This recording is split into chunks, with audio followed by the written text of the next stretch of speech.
today's video, I'm going to show you how to pretty much mount your Romeo 1. I haven't seen a lot of videos on this. I mean, it's a real simple process. You want to make sure you have everything you need to go ahead and get your Romeo 1 mounted. Obviously, you need your Romeo 1.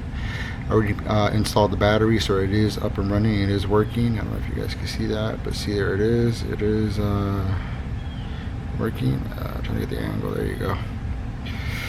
I'm actually going to be putting on the Romeo 1 shroud also. This is a metal, so it will protect the Romeo 1. I did get this from Sauer directly, so it's definitely an add-on. I've had this and I continue to use it just in case I do drop my firearm. I can be clumsy at times, so I want to make sure I protect that that red dot as much as possible.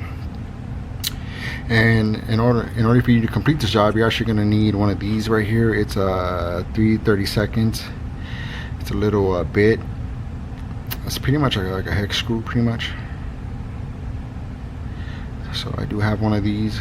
It's pretty much fit inside the actual slide to get the screws, because you are going to need that in order for you to get the actual screws off and then mount this on top. So let's go ahead and first we're going to go ahead and check the firearm, make sure that it's safe to work with.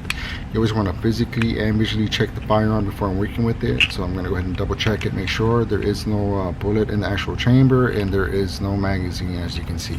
So the firearm is safe to work with. Since the slide is already locked back, what you're going to do is you're going to go ahead and hit this lever here, which is the actual takedown lever. Turn that forward, release the slide, and it will slide right off. You no longer need the frame, so you can go ahead and set that off to the side. Now, the first thing you're going to do is you're going to go ahead and take your Romeo 1, the actual tool that it comes with. As you can see, it's this right here. What you're going to do is you're going to push the actual extractor spring, push that forward, and then you're going to slide that black plate off. So you want to make sure you maintain pressure on this, because this is a spring and it will shoot out, so you got to be careful with that. So there you go. That's the extractor spring. It actually holds the extractor into place. You want to go ahead and set that to the side.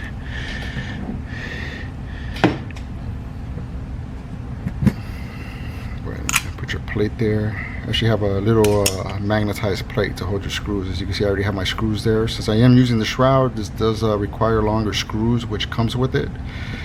So I already have that. I already put some blue Loctite on it just so I can get ahead already.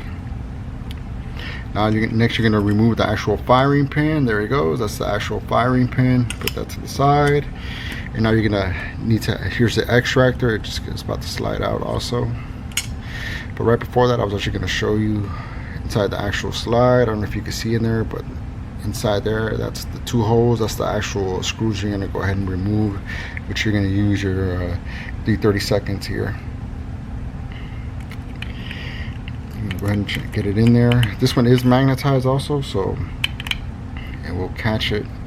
Go ahead and turn, get those loose, and get them out of there. So you want to go ahead and get those loose, get those out.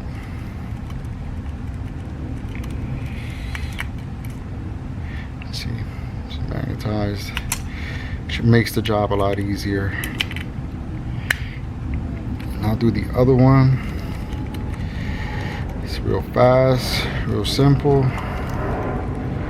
It's a shame that the Romeo 1 does not have actual night sights, or at least have the little things in the back. I mean, it does have the little dots, the little notches there, but I wish those were either colored in or at least gave us some kind of built-in night sights, which would be awesome. But you know, because I really do like these night sights. I mean, they're real awesome. So now you're going to go ahead and slide the plate off. It literally comes right off. You want to go ahead and put this to the side. Also, you want to make sure you save that.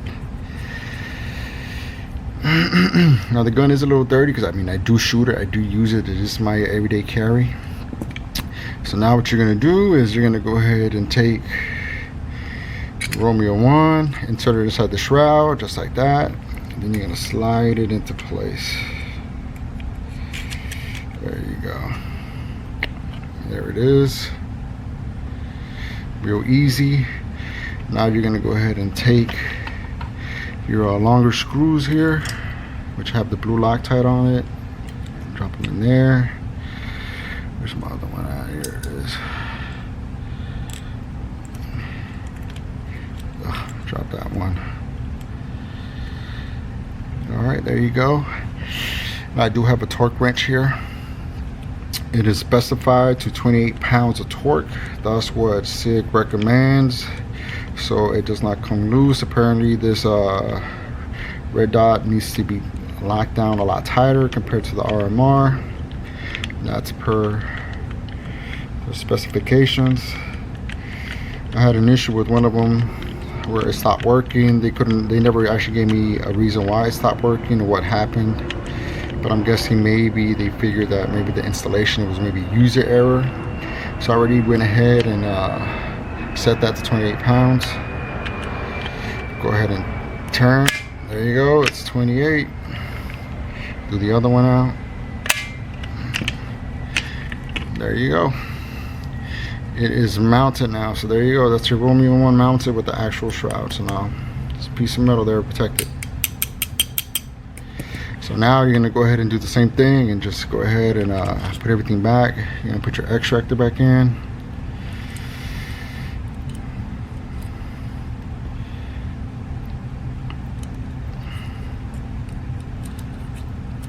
There you go, slides right back in. Put your firing pin back in.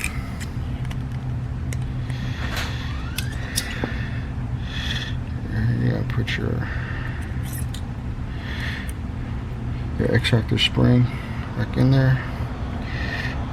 You're going to use your SIG tool to push down again. Now put your back plate back on.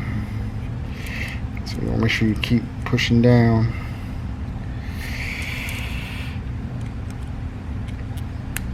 There you go. It's that simple. You do have to apply a little bit of pressure to the actual firing pin also. And that's it. It was that quick and easy. So if you guys have any questions, concerns, please like, subscribe. If you found this video useful, please share. Can't wait to hear from you guys. I have a lot more videos coming. I'm actually going to be doing one on my Glock, taking that one apart, showing you the different upgrades that I did to it, different little modifications as far as barrel, trigger, springs, etc. So catch you guys next time. Thanks.